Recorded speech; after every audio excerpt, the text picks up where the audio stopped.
Sox in the basement.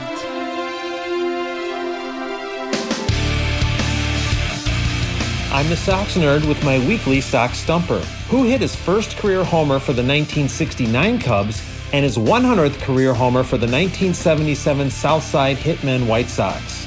I'll have the answer at the end of my spiel later in the podcast. I had to re-explain who the White Sox were to my children during this Kansas City series. And I found myself basically introducing them to a team. And just amazing that they win the series against Kansas City, that for the first time since the very end of 2022, they are 500 after May 1st. I think that's what the stat was that was put up there, which is an incredible stat. It shows how terrible the last many years have been.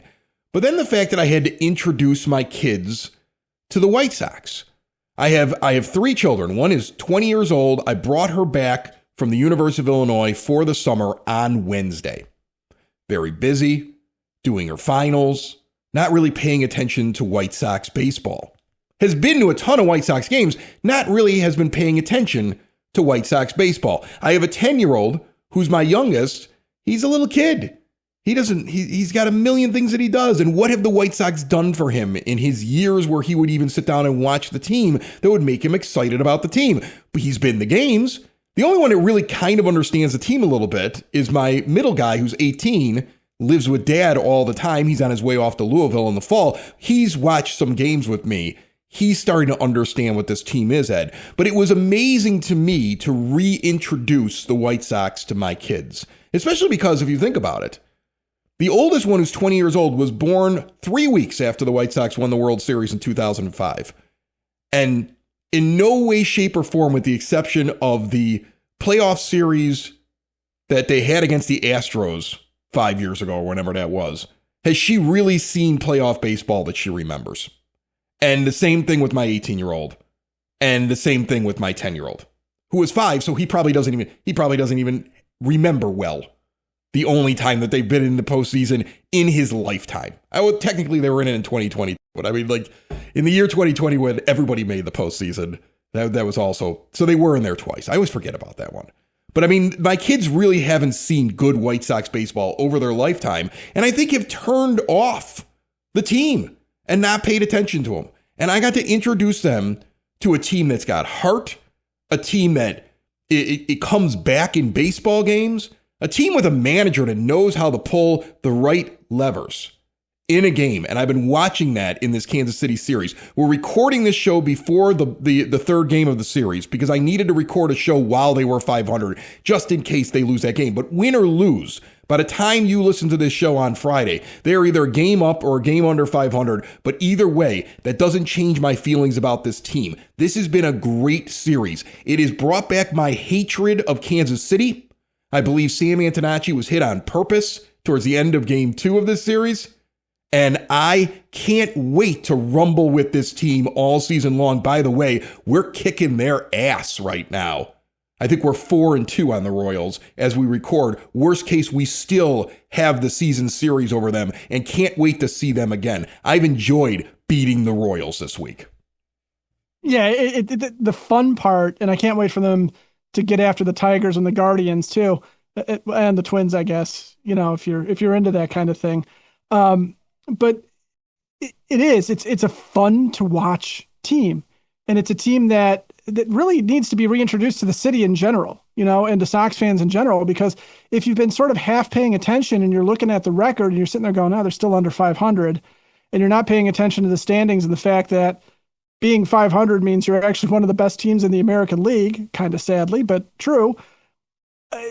You're not really getting what's going on here. And the little bit of promo work and some of the things that you might see online, we're used to the hype machine on bad teams, showing a guy swinging with the fake crowd cheer and whoever the announcer is, Schriffen or whoever happens to be in the booth, saying, and giving a cheer. And it doesn't necessarily mean anything. So if you haven't sat down and watched a game, especially this Royal series where, the first 2 games have been exciting, although I would say game two was exciting at the end for absolutely the wrong reasons, but still, what are you going to do? Bobby Witt Jr. is an MVP candidate. Yeah, but I mean, like Stone called it. Stone was like, we got to get Garcia here because Witt Jr. is coming up against Sir Anthony. He knows what Sir Anthony is. I want to get into the fact that I've also noticed that Steve Stone understands Steve Stone's alive again, isn't he? He's alive again, and he understands this team.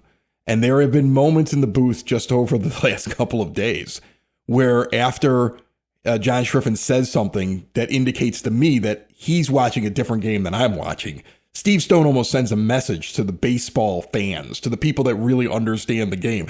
Don't worry, I see what you're seeing. I don't see what Schriffen's seeing. I have an example of it already that I'm going to bring up later on in the show. Before we get to the what this team is, I got a little bit of listener mail, and I want to mention Hyatt Home Medical Equipment. Switch to a new age of life with our proud sponsors, Hyatt Home Medical Equipment. Keep mom and dad, grandma and grandpa out of assisted living and make it so they can get around on their own and live independently. Stair lifts, ramps, grab bars, lift chairs, and even bathroom remodeling. They work with insurance and have 0% financing for qualified individuals. If you use a CPAP machine, I was just in there about a month ago. We recorded a segment for this show when they became the official sponsors of Sox in the Basement. And I was amazed at the amount of different CPAP machines to help people sleep better, breathe better. Some of these things are super small, and they have testing rooms where you can actually take the machines and try them out and make sure you're using them in the proper way and find the one that's comfortable and works for you. Their showroom is beautiful. It's on the southwest side in Evergreen Park. Check that out. They also have the latest and greatest continuous glucose monitors and so much more. Working with your insurance, 0% financing for qualified individuals. Learn all about Hyatt Home Medical Equipment at hhme.com. We have been getting voicemails at soxinthebasement.com. Trust me, I can see them. I'm having a little bit of an issue getting them on the show. My hope is to have some of them on the next episode. So don't worry. I know you're calling and I've heard some of your comments. I'm going to get to them. Those that are leaving the written comments, though, I got this one here, and this is a perfect way to start off the show. Griff says, "What's up, guys? I got a complaint. How do the radio people at 104.3 have a job?" Now, before I continue with this, both stations are guilty of what he's going to talk about. Okay? Both of them are.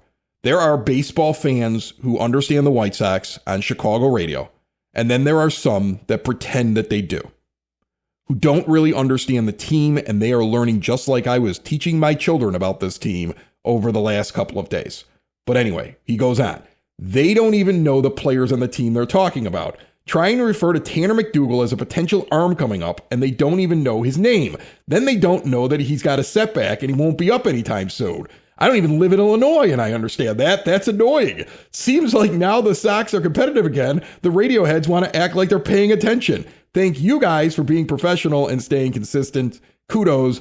Go Sox. By the way, a lot of YouTube comments after our last show, fans saying that from now on they will be calling me a jag as a term of endearment. I'm for it.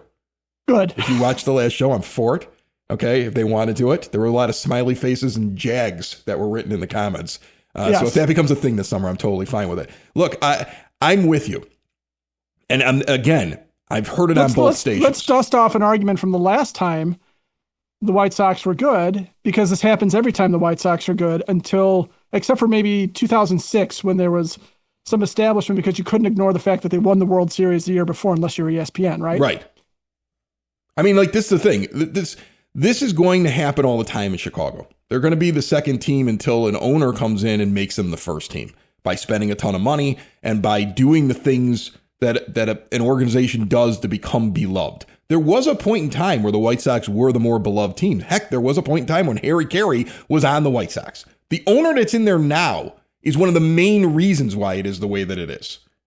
The older fans of the White Sox know that to be true. The younger fans probably, they weren't around. They don't understand it. But there was a period of time before Jerry Reinsdorf took over the team where that was the hot ticket in town. So that comes from how the White Sox are run.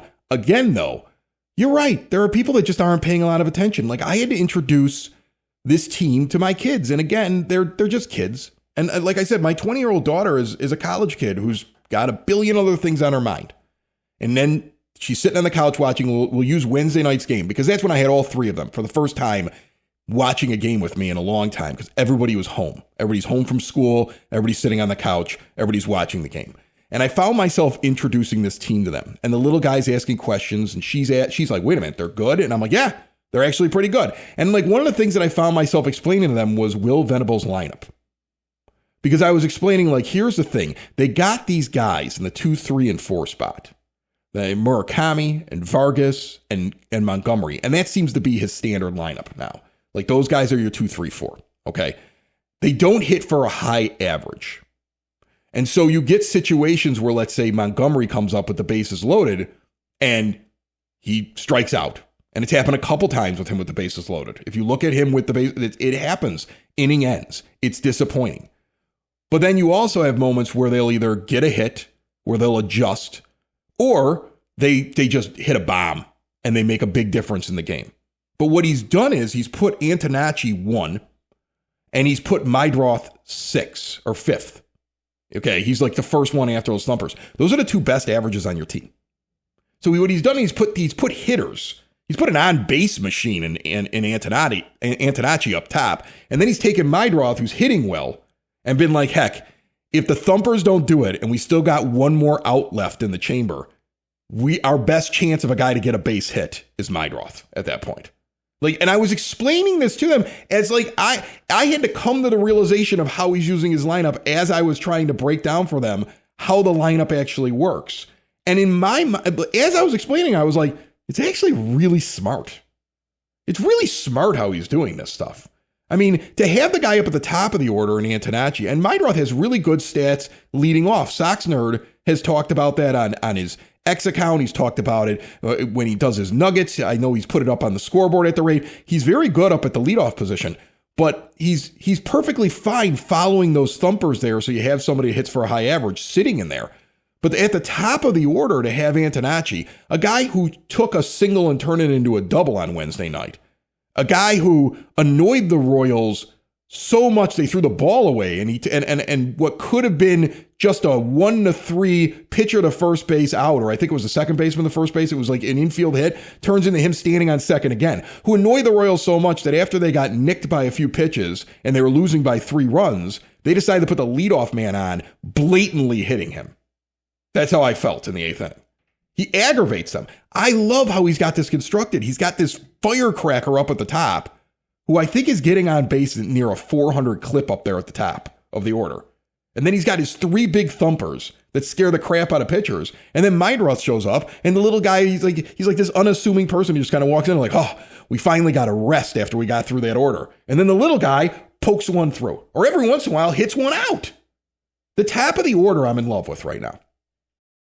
Yeah, well, and what's interesting about Venable's lineup too is it's mental adjustments, okay, that he's letting these guys make, so they don't have to sit there and try and tinker with mechanics or anything like that, because that's really how these guys are gonna get in and out of slumps and stuff like that is mentally. But Sam Antonacci at the top of the lineup can be a pest. That's what he does, right? He doesn't have to worry about coming up in a situation where he has to come through with a hit. He just has to annoy the pitcher into making a mistake, right? Either a mistake that he can put into play and get on base, or, something that he can do to annoy, mess with the fielders, draw a walk, something like that. Just be an absolute irritant at the top of the lineup. Not saying that Meidroth can't do that as well. No, but Antonacci's a different level.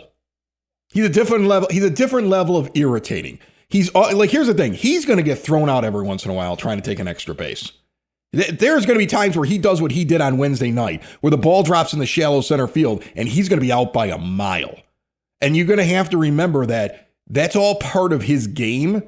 And you're going to have to accept that. I'm accepting of it. You got one guy that's doing that, and he's getting, like, I mean, I hate to make the comparison because he was always such an annoying player, but it's like having Javi Baez on the base paths. It really is. Okay. Or even like just the smart heads up way that AJ Pierzynski would do things. Like you could see Antonacci doing something like that's that guy. You can't have like 9 of those guys, but you can have a guy like that in there stirring the drink.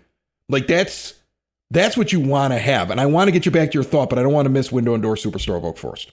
For exterior windows, doors, patio doors, and storm doors, Look no further than Window and Door Superstore of Oak Forest. No high pressure sales. You go into their showroom. My father right now getting new doors, stopping over there, was really impressed. All these the beautiful the showroom and all the little things you can figure out your handles and what you want to do and your design. Owner and showroom, they answer all the questions. Owner on site for install. They don't farm out the work. They use all their own installers. They've been doing it that way in Oak Forest since 1985 with all major brands custom made and no stock items for a perfect fit.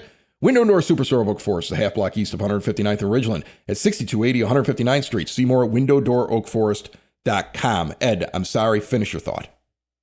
Well, and what Chase Meidroth being further down in the lineup does is Meidroth's a guy that instead of now taking pitches and having to worry about getting on base, which he can do and does very, very well, what he can do is he can just focus on hitting and just doing what the pitcher gives him, right? So if the pitcher is going to give him something to drive, yeah, he's going to put it out in a lively ballpark. He's going to be capable. I think we're going to see more home runs off of him than we were figuring he would get out of the leadoff spot.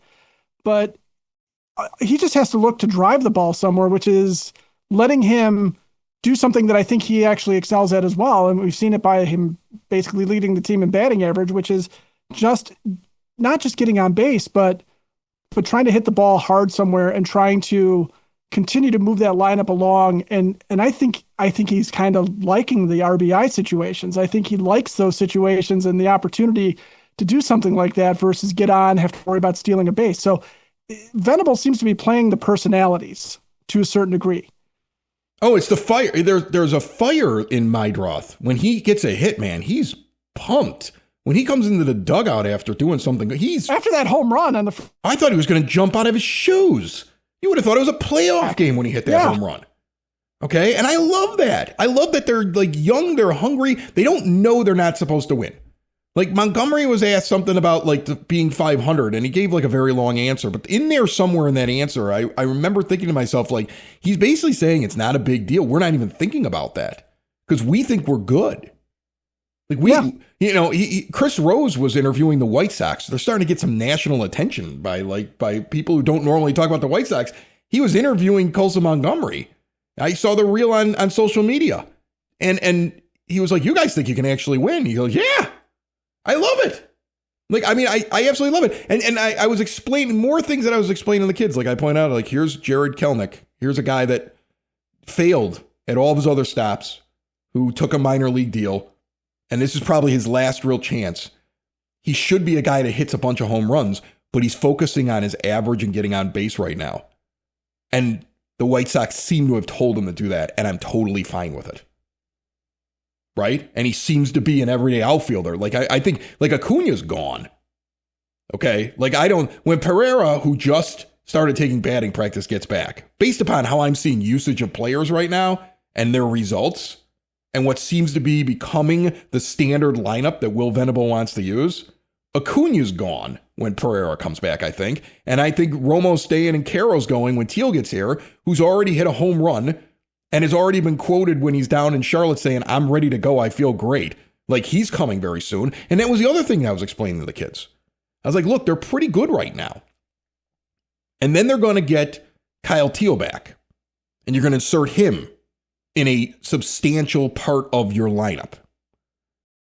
And then they're going to get this Braden Montgomery kid here, who played great at every level, was an absolute steal. And then they asked me, well, how do we get this guy? I said, we traded one pitcher for him. And the general manager, who was brand new at it, did something that I haven't seen the White Sox do in a long time. He won a trade because he got Meidroth, he got Teal, and he got this Montgomery kid. And this kid's going to come up, and he, once he gets settled, I firmly believe, is a middle of the order guy who's going to add that batting average component. So it's not just thumpers. I'm like, this team is going to get better as the season progresses when these guys join the team. What they are right now is good. What they're going to be in 2 months is going to be better. And that's without going out and trying to add to your team to make a playoff run, right? Like, that's what's going to make this so interesting. And then they got to hear me yell about John Schriffen. Well, yeah. I mean, speaking of people who don't seem to be watching the games, but it is when you look at how everybody's playing and participating and what they have, the guys that are fading, right? The guys that are you're seeing, you're questioning the usage of, or you're wondering what role they have on the team, are starting to become some of these guys that are not the young guys that are failing. It's not even the Jared Kelnicks of the world that are failing. I'm sitting here thinking, ever since Pereira comes back, I wonder how much run he and Kelnick are going to get as DHs over Andrew Benintendi. Here's the thing. He, for some reason, and I was kind of frustrated with this move, and on the first game of the series against the Royals, where he pinch hits Caro in Benintendi's spot. He took the worst hitter on his team, essentially, or Acuna. They're both equally bad, right? Right. And he replaced them at the DH position because Benintendi, in Venable's mind, is nothing but a platoon hitter. I mean, like, he's making $15 million a year, but that's all he is in Will Venable's mind for him to make that move. I thought that was such a strange move, and they end up winning that game. But at the time, I was like, what an odd move to be made. Like, he isn't a perfect manager, right? Like here, to get back to my crack on John Schriffen, this is why I yelled about him. Jordan Hicks comes into that game on Wednesday night. And I'm like, why are we doing this? What are we doing? This game's in doubt still. He's there for mop up, or when you're losing and you know the game's over, or if you're up by 7. Why is he coming in? And what does he do? He walks the first guy, and then he gives up a hit, a solid hit, and it's 1st and 3rd. And he's wild as can be. Look, there's 2 ways to look at him. I just saw somebody lauding the fact that over the last 9 innings he's pitched since like April 11th, no runs scored. But he's also putting on just under 2 runners per inning. That's not effective. That's lucky. So he's effectively wild. Guys are getting themselves out. It's not him. You're teetering with Jordan Hicks in that inning. And Schriffen's like, he's dealing. He's dealing. And I remember I yelled at my television, like, is he watching the same guy? He's not dealing. Does he look at his stat line? What is he talking about? He shouldn't even be in there. And then it was as if Stone could hear me. It was as if Steve Stone could hear me and every other fan who's watching the game. And he was like, well, that's not really his spot where you normally would bring him in. But, you need pitchers because Noah Schultz left early and he hasn't pitched in a long time. So he got very fortunate getting through that inning. Like, Stone is basically saying, like, we got a little lucky with Jordan Hicks being in there, right? And I love how Stone's doing that because he doesn't flat out contradict him, but it's like he's speaking to the fan that actually sees what's going on. He's alive in that booth again. You said it earlier in the show. He's alive in the booth again because they're winning. Yeah. And he understands what Will Venable was facing there. And I'm sure Venable looked at it and goes, it's early enough in the game. I trust this team to come back if he screws this up. Yeah, well, that's the other thing. I think he's starting to trust his team. I don't know how long he trusts Sir Anthony Dominguez. I thought it was really fascinating that he brought him in a high leverage situation in the 8th in game 1, but then gives Brian Hudson the 9th. Right. But then he turns around and gives Dominguez the 9th when he's got a 3-run cushion. Right. In the more intense, tighter game, he has Hudson. Then he goes back to his closer in the 9th. I don't think he's completely lost faith in him. But I mean, honestly, folks, like, I know Bobby Witt Jr. is good, but it's so shaky when he's out there. He scares the bejesus out of me. He's got to be scaring the bejesus out of Will Venable. Like, I mean, and that's the thing. Like, I think as we watch the season, we're going to see these little moves now happen. I think here's the thing. We're getting to the point where the team has become too good to put up with bad. You put up with bad when you're in a rebuild and you put up with bad when you're trying to, like, develop guys. I think we're turning that corner where that's going to stop, and it kind of needs to. If you're going to be competitive and you're going to try to win games, and I feel like Venable is trying to win games based upon his moves, some of these guys are getting left by the wayside, right? Like, Acuna is going to be gone. Caro's going to have to go work it down in the minor leagues. And if Dominguez continues to be shaky, you're going to see more of Hudson coming in the 9th. Like, you're going to see all these different things. And I think that's the next step. That's the next phase for this team. And like you said, you're already seeing it. Luis Angel Acuna he does not get the runway that Chris Getz said he was getting. He's not getting any play. And Andrew Benintendi, who is not performing, is a platoon DH at best. He's getting some at bats, but given an opportunity to put Edgar Caro in as a right-handed hitter, Will Venable didn't hesitate. And the only reason why Derek Hill doesn't come in that spot is because he wants Hill in the outfield. So you're going to absolutely see bad sitting and good being used going forward. And one of the things that's going to happen is that some of the guys that are contributing right now who are good might find themselves a little bit further down the depth chart and not getting as much play. It's entirely possible that when Braden Montgomery comes up, for example, if Jared Kelenich's still performing and Montgomery's up here and Antonacci's performing, that, like I said, Kelenic might turn into a DH so Montgomery can play the outfield, and Everson Pereira might be your center fielder. Tristan Peters might not see the field as much as that also, and if Acuna does go, then Antonacci's going to play a lot more infield because you have an abundance of outfielders. Yeah, but he's not going to play. And that's probably the only fear that they have is like, do we move this guy out of his everyday role where he's just standing in left field and leading off? And I don't think they're going to move him out of an everyday role. Right. Well, no, I mean, I think he plays every day, but he might start moving around. Yeah, sure. But you're going to, and that some of that stuff is going to happen. But my point is that it's going to be guys that are performing at the plate and guys that are performing in the field are going to be the guys that get a lot of run. Andrew Benintendi might find himself sitting on the bench an awful lot for a guy making, the second most money on the team behind Murakami. Good. I mean, like at this point, good. Jordan Hicks should be getting paid to sit at home on somebody's couch, not his own. I don't know why he'd probably miss the couch if he tried to sit down at this point. Listen, before we get to the Sox nerd, I want to talk a little bit about Moose Vinyl. It's an application for record collectors to manage their record collections, buy and sell, and it's available on your iPhone, soon on the Android. They're a newer, streamlined app designed for record collectors that allows importing your CSV files from other platforms you may use to use the best user interface around Moose Vinyl. They also have a brick and mortar now record store for you to experience in Lamont. Visit B-Sides by Moose Vinyl in Lamont downtown at 306 Canal Street, where they're selling turntables and vintage audio equipment at a discount through July. And get the Moose Vinyl app on your iPhone or check it out with your web browser. Before we get to the Sox nerd, the main point that I wanted to make in this show, I hope I got it through, is that this team it is now time for people to pay attention to this team. Like, it's time for dads to start explaining it to the kids again. And don't blame the kids because they weren't paying attention. The White Sox haven't given them a reason to pay attention to this team. But when I hear on the broadcast that there are seats available for all 3 games this weekend against the Cubs in our park, and good seats are available on Friday and Sunday, I think it points to a couple different things. One, I don't think Cubs fans want to come south, right?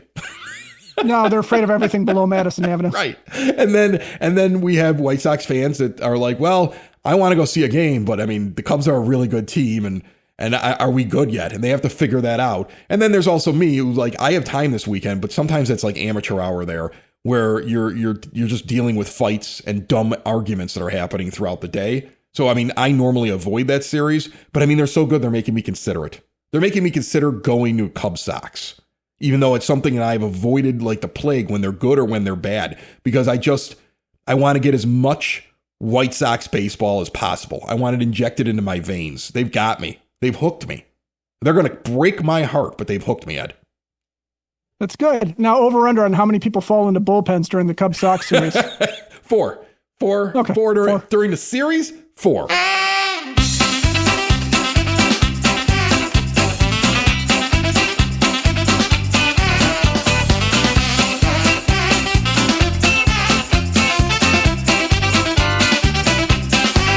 That music means the Sox nerd. Dave Marin is on the line with his trivia nuggets and tidbits that he puts up on the scoreboard at the rate, and so much more, because he shares so much more with us here on Sox in the Basement each and every week. Brought to you by the Village of Lamont. Want to experience a downtown with real history, great eats and drinks, and green spaces filled with adventure? Visit the Village of Lamont. Shop, dine, drink, explore, see everything they have going on. And what did I do recently on Lamont Unlocked? I cooked. It was a cooking class. You got to watch me do a cooking class. Check that out and everything else they have going on in Lamont at lamontdowntown.com. Nerd, what do you got for me? Chris, The White Sox interleague series with the Cubs is celebrating its 30th anniversary this season. The Chicago adversaries are playing the first of their two sets this weekend at the rate. It's hard to believe it's been 30 seasons since the Sox and Cubs locked horns at then-named New Comiskey Park to christen their interleague rivalry. Time and World Series titles for each franchise has faded the memory of that first interleague series, but it was nuts.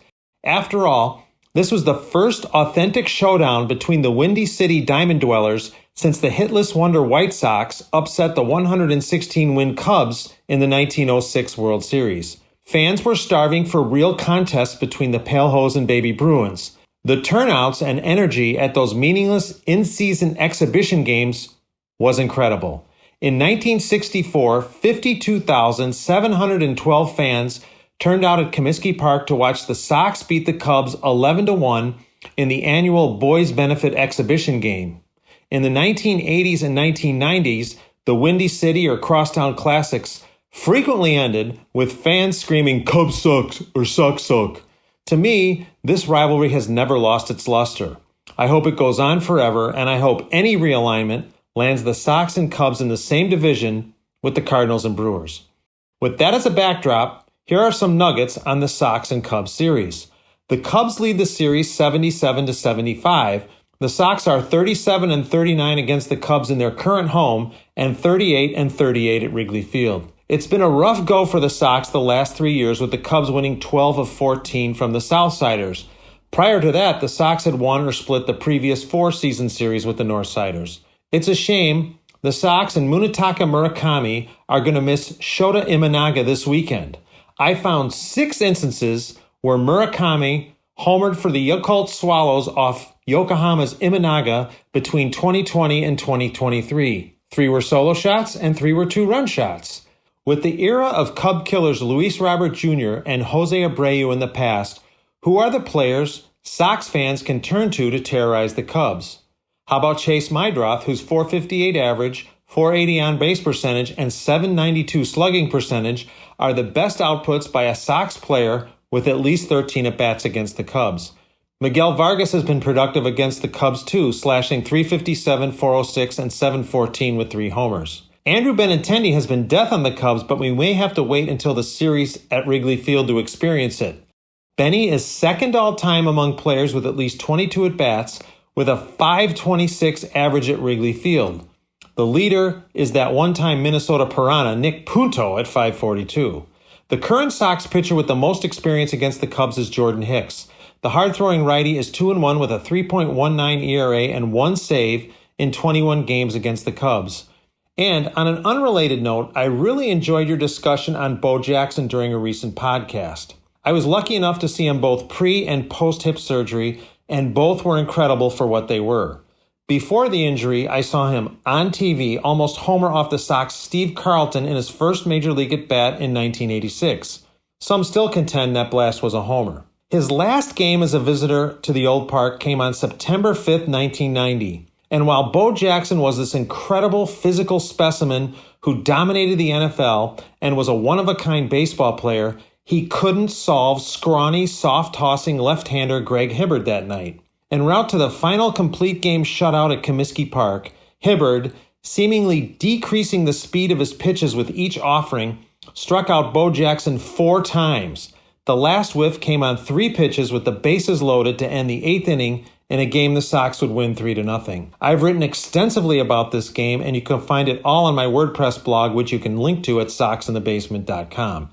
As for post-injury Bo, the fact that he was still an effective player with an artificial hip speaks to what a tremendous athlete he was, probably the best ever. Before I get to my stumper, answer, and zinger, I remind you that I am posting daily on X, Threads, and Instagram. Oscar Gamble is the answer to my stumper. He hit homer number 1 for the Cubs on September 16, 1969, as the Cubs were famously flailing down the stretch, and he clubbed homer number 100 for the Hitmen on August 7, 1977.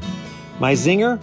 White Sox ace Davis Martin is the longest tenured member of the White Sox, yet he has never faced the Cubs. That will end Saturday when he starts the middle game of the latest Crosstown Classic. That's it, Chris. More than you wanted to know about the rivalry, Mooney in Japan, and Cub killers. Sox in the basement. Sox in the basement. Sox in the basement. Sox in the Basement. Heard everywhere podcasts can be found, and always on soxinthebasement.com.